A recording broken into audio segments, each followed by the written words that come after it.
Let's stretch miso soup into two easy, totally different dishes. One is ramen and the other one is rice porridge. First, let's quickly make miso soup.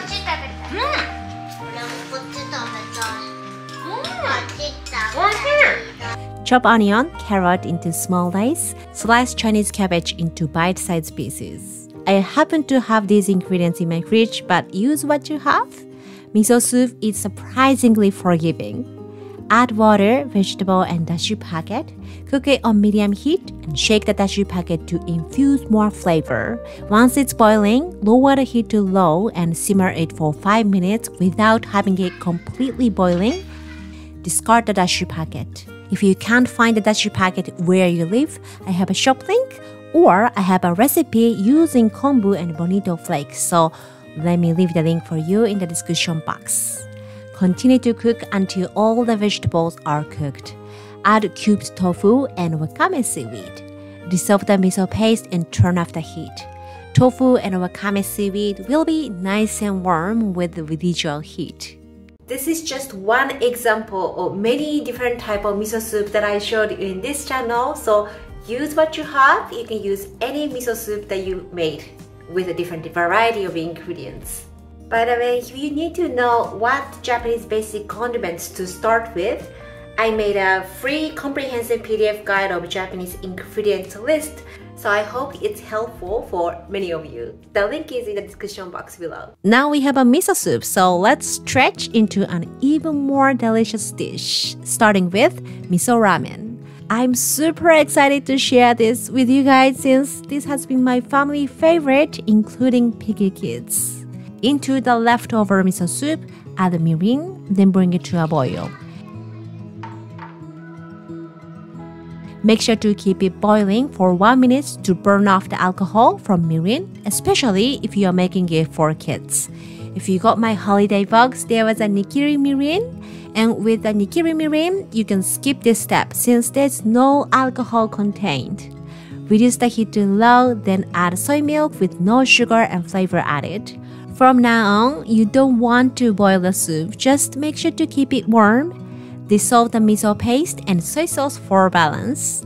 Depending on the type of miso paste you are opting for, the sodium contents differ, and this is where you want to taste and start adding a small amount of miso paste and soy sauce and gradually increase the amount to your liking. And that's the key to success. Off the heat and set it aside. Boil water for the noodles. In the meantime, we're gonna make toppings. Into the pan, add oil. Make a swirl. Then add thinly sliced cabbage, carrot, onion, spinach, and garlic. Cook it over high heat for 2 minutes. Add shiokoji, which is a salted rice malt, and cook it for another 2 minutes or so. And that's it. We want the veggie to be still crunchy. And when it's combined with the chewy ramen noodles, it's so good. I was gonna say this topping is optional, but this vegetable stir-fry topping is what your ramen 10 times more enjoyable. So I highly recommend to make one if you have time. By the time the noodles are ready to cook, and just follow the package instructions, you can use rice noodles, udon noodles, or even pasta. It's time for assembly. Make sure the soup is piping hot, like just before boiling. Ladle your soup into the bowl, then add noodles. Gently combine with the soup. Add toppings as much as you want. I also like to add some corn, which is another must-have for miso ramen, in my opinion. I usually say the topping is optional, but this time I wouldn't skip any toppings if you want to taste the maximum flavor. Drizzle some toasted sesame oil along with the black pepper and chopped spring onion. And that's it. This will come out in less than 15 minutes if you have a leftover miso soup. I hope you will add this to your weeknight dinner rotation. If you make one of my recipes, please tag me on Instagram or leave a comment on my blog. It always motivates me to keep coming up with the new recipes. 順番でお願い。順番で。どんどんもう水分吸っちゃって。どう？うまい？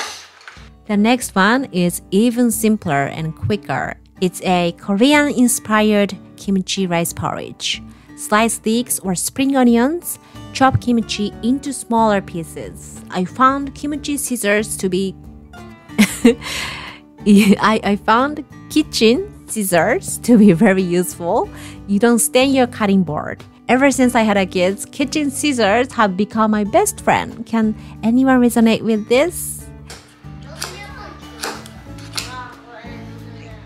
Into the leftover miso soup, add sliced leeks, kimchi, and cooked rice. If you are looking for the best way to use up your old rice, this is it.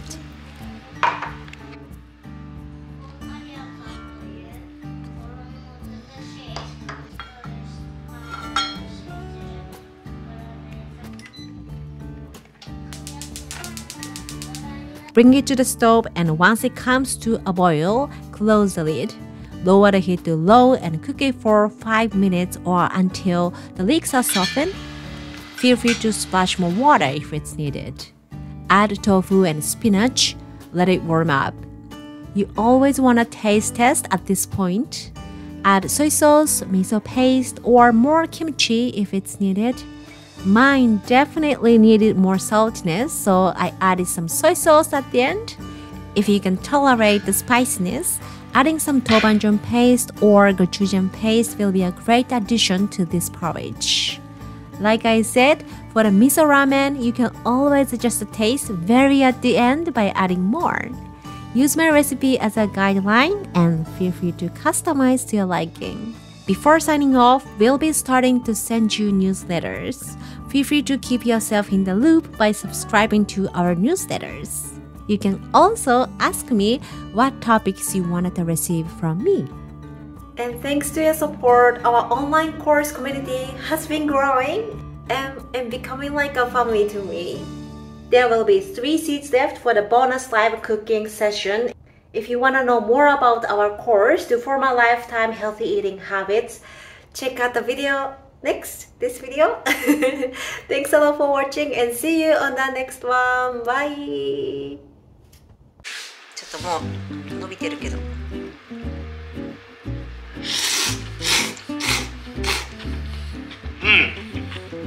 まあまあ美味しいよね。まあ。ねえ。